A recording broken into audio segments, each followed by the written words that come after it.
आवाजावरून तुम्हाला लक्षात आलं असेल की किती मस्त कुरकुरीत हे चिजलिंग झालेले आहेत. तर बाजारमध्ये मिळतो त्या पद्धतीचे चिजलिंग जर घरी बनवायचे असेल तर साधी सोपी रेसिपी आहे.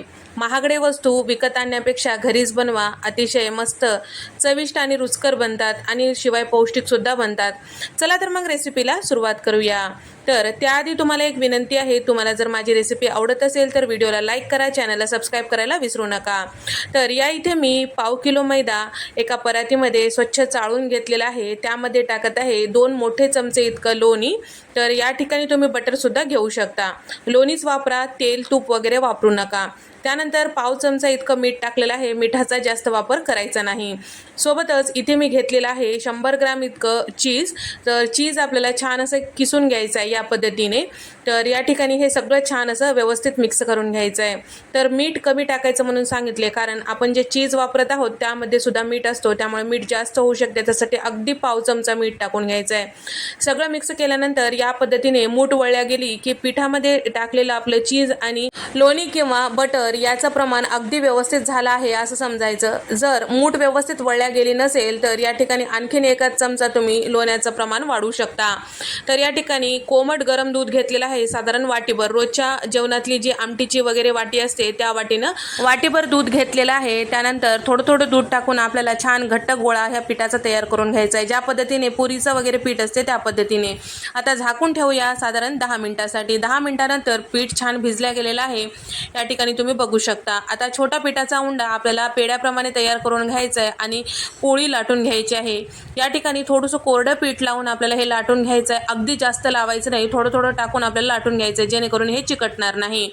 तर या ठिकाणी जेवढं जमेल तेवढं पातळ असं हे लाटून घ्यायचं आहे. लाटायलाच वेळ असतो, तळायला काहीच वेळ लागणार नाही, कारण अगदी पातळ हे पोळी लाटून घ्यायची आहे.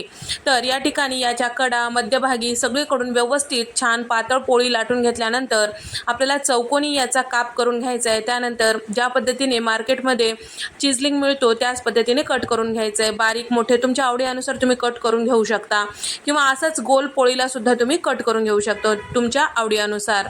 तर या ठिकाणी तुम्ही बघू शकता जी पोळी लाटून घेतलेली आहे ते अगदी खालचं पोळपाट दिसत आहे त्या पद्धतीने पातळ असं लाटल्या गेलेली आहे.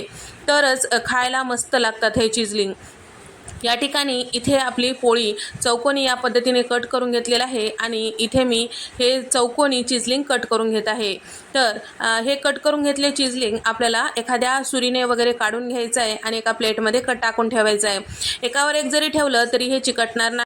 जरी चिकटलेले असतील तरीसुद्धा तेलामध्ये टाकल्यानंतर वेगवेगळे होतात. तर या ठिकाणी याच पद्धतीने साधारण अर्ध्या पिठाचे इथे मी चिजलिंग करून घेणार आहे. त्यानंतर तळून घेणार आहे, म्हणजे तळत तळत आपल्याला आणखीन पोळी लाटता येतो. तर या ठिकाणी आपण पाव किलोच्या प्रमाणात जरी केलं तरी मोठा डबा छान असा भरला जातो. एवढे चिजलिंग हे तयार होतात. मार्केटमध्ये महागडे विकत आणण्यापेक्षा आपल्याला घरीच बनवता येतील इतकी सोपी रेसिपी ही चिजलिंगची आहे. तर या ठिकाणी तळण्यासाठी तेल आधीच मी गरम करायला ठेवलेलं होतं. तर तेल छान गरम झालेलं आहे. तर या ठिकाणी तळून घेऊया. तेल जर कमी गरम असेल तर हे चिजलिंग कडक होत नाही, छान कडकडीत गरम असायला पाहिजे. तर चिजलिंग जेव्हा आपण तेलात टाकतो त्यावेळेस लगेच वर आले पाहिजेत, या पद्धतीचं तेल गरम असायला पाहिजे. पण वर आल्यानंतर करपू नये इतकंही गरम करायचं नाही तेल. थोडंसं आपल्याला या पद्धतीने चमच्याने किंवा झाऱ्याने पलटून घ्यायचं आहे. दोन्ही साईडला छान लालसर होईपर्यंत तळून घ्यायचं. तर हे चिजलिंग तुम्ही गव्हाळ रंगावर तळू शकता किंवा या पद्धतीने थोडंसं लालसर रंगावर तळू शकता तुमच्या आवडीनुसार.